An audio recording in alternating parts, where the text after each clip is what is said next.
Hello all, welcome to the Basics Academy channel.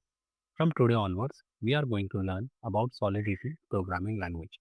What is Solidity? Solidity is a smart contract programming language. The best way to learn any programming language or any language is by going to the examples. So in this video, we are going to go over each and every concept of Solidity by referring the examples from the website soliditybyexample.org. So initially, we are going to go through the Hello World smart contract. The Solidity program starts the Solidity program starts with SPDX license identifier. Now what is this line? SPDX license identifier इसका मतलब क्या होता है? ठीक है? SPDX license identifiers are short standardized machine readable tags used to uniquely identify open source licenses within source code. Since your smart contract will go on a public blockchain, so by default that is open source. And to specify the license for the smart contract, we use the first line, which is SPDX license identifier, and the type of the license is mentioned after the colon symbol.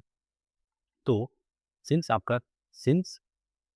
Smart contract public blockchain पर जाएगा, इसका मतलब your contract is viewable bye anyone. कोई भी block explorer पर जाकर आपका smart contract देख सकता है. इसीलिए आपका smart contract by default open source category में आता है. सिंस ये by default open source category में आता है, इसीलिए जो फर्स्ट लाइन है वहाँ पे हम लोगों को ओपन सोर्स लाइसेंस टाइप क्या है वो स्पेसिफाई करना पड़ता है. सेकेंड चीज, आपका कॉन्ट्रैक्ट कौन से कंपाइलर वर्जन से कंपाइल होगा वो आप मेंशन करते हो with the keywords pragma solidity followed by the compiler version. अब यहाँ पे अगर आप नोटिस करोगे the version is specified using कैफ 0.8.26. इसका मतलब क्या होता है? Compiler version must be greater than और equal to 0.8.26 and less than 0.9.0. इसका मतलब आपका जो हेलो वर्ल्ड कॉन्ट्रैक्ट है वो कंपाइल उसी कंपाइलर से होगा जिसका वर्जन एटलीस्ट 0.8.26 है एंड लेस देन 0.9.0 है. थर्ड, जब आप कॉन्ट्रैक्ट डिफाइन करोगे you make use of the keyword contract followed by the contract name, then opening curly braces, inside that you write the contract logic. ठीक है? तो हमने यहाँ पे तीन चीज़ें चेक की. जब तीन चीज़ें सीखी, फर्स्ट आपके स्मार्ट कॉन्ट्रैक्ट में आपको ओपन सोर्स लाइसेंस स्पेसिफाई करना है using SPDX. Second, compiler version. Second, compiler version. And then third, जब आप कॉन्ट्रैक्ट डिफाइन करोगे तो आप यूज करते हो contract keyword, then the contract name and within curly braces you write the contract logic. और हमने और एक चीज़ सीखी, जब हम लोग कैप स्पेसिफाई करते हैं और कंपाइलर वर्जन, मान लो मैं स्पेसिफाई कर रहा हूँ कैप 0.7.6, इसका मतलब ये कॉन्ट्रैक्ट कंपाइल होगा with compiler version at least 0.7.6 and less then with compiler version 0.8.0.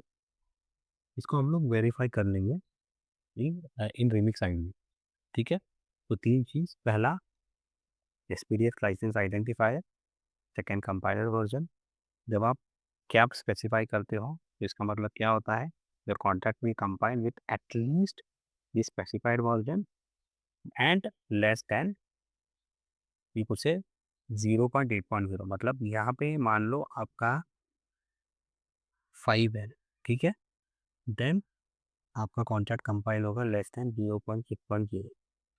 अगर सेकेंड नंबर 4 है तो it will compile with compiler version less than 0.5.0. इसको हम लोग चेक कर लेंगे रिमिक्स आईडी में. अब इसको ट्राई आउट करते हैं. Let us open this let us open this contract in remix. मैंने ऑलरेडी ओपन कर रखा है. ठीक है.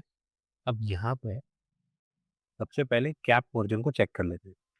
लेट मी के ग्रेटर दैन, इसको मैं कर देता हूँ 0.7.5. ठीक है. एंड अब कंपाइल पे क्लिक करता हूँ.